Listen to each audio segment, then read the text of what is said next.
You ask Tiger to solve. This deals with linear equations with one unknown. The final result is x equals 130.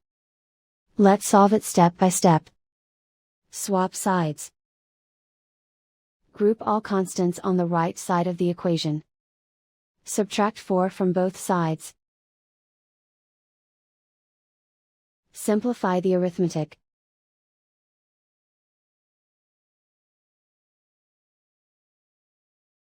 Isolate the x.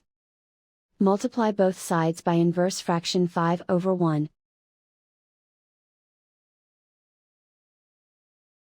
Group like terms. Multiply the coefficients.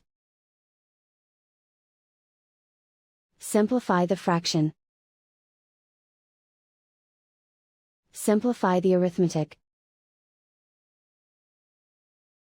And so the final result is x equals 130.